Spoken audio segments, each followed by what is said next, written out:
I asked my fellow senators, do these things sound like religious activities to you? Does this sound like an organisation that should be receiving support from the Australian taxpayer in the form of tax exemptions because they claim to be a religion?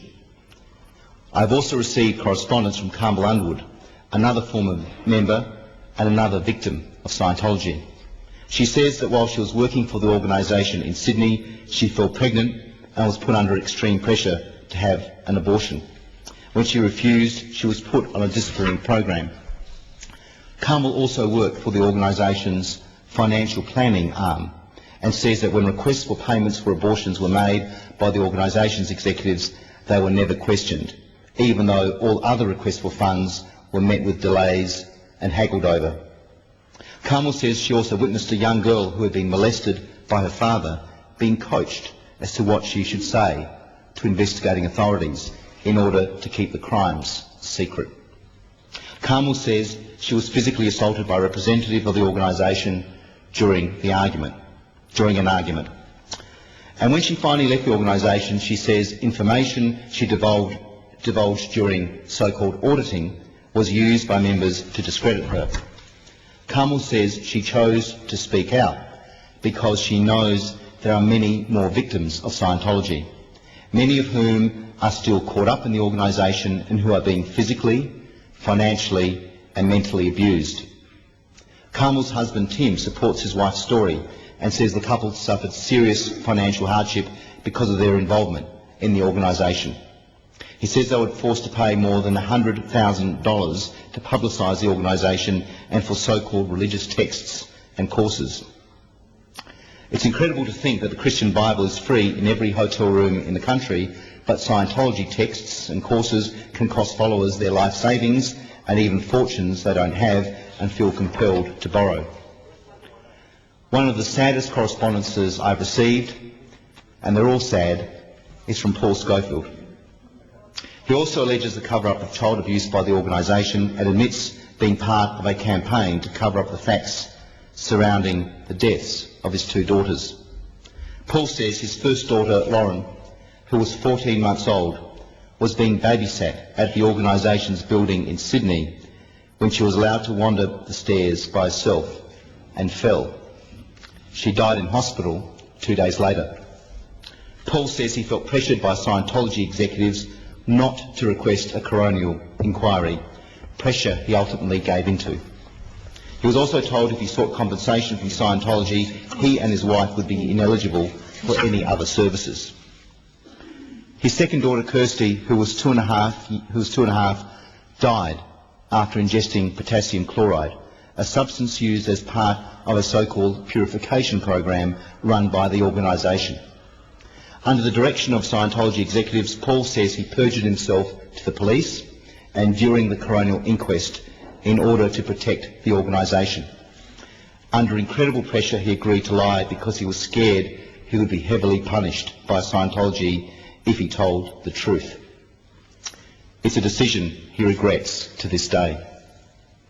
I've received statements from Anna and Dean Dethridge, who claim to have been subjected to physical and mental abuse during their time with the organisation. Anna says she was instructed by the organisation to disconnect from her sister because her sister was gay and therefore, according to Scientology, dangerous, perverted and evil. Anna and Dean also provide evidence where information they and others have revealed to the church have been used to blackmail and control. They also provide more information about coerced abortions. Kevin Mackey wrote to me detailing his 26 years of abuse in the organisation. In his letter, which I've tabled, he says, and I quote, "When one begins Scientology, there is nothing weird or space alien about it. In fact, Scientology, as seen by a newbie, is a godsend to a troubled soul." But he goes on to say, once you have taken the bait and become hooked, the real Scientology is presented very slowly over years. This psychological conditioning Kevin is talking about eventually saw him and his wife hand over almost $1 million to the organisation in exchange for services and products. Other families have contacted me expressing grave concerns about their children who are still under the control of this organisation. but they've asked that I don't identify them for fear of never hearing from their children again. Another victim of Scientology, Peter O'Brien, wrote of being discouraged by the organisation from seeking treatment for cancer. She has also provided evidence of being assaulted and cut off from her son while they were both part of the organisation. These allegations are serious, and many names have been removed from the letters I've tabled in the Senate tonight. But those names haven't been removed from copies I'm providing to the police. This organisation must be investigated. These victims of Scientology have spoken out at considerable personal risk, and I commend them for that. And I would encourage other victims of Scientology to come forward, contact the police, contact my office, but most importantly, speak out. I also believe the activities of this organisation should be scrutinised by Parliament because Australian taxpayers are in effect supporting Scientology through its tax-exempt status. I say to all Australians, as you fill in your tax return next July or August, ask yourself, how do you feel knowing that you're paying tax, yet this criminal organisation is not? Do you want Australian tax exemptions to be supporting an organisation that coerces its followers into having abortions? Do you want to be supporting an organisation that defrauds, that blackmails, that falsely imprisons?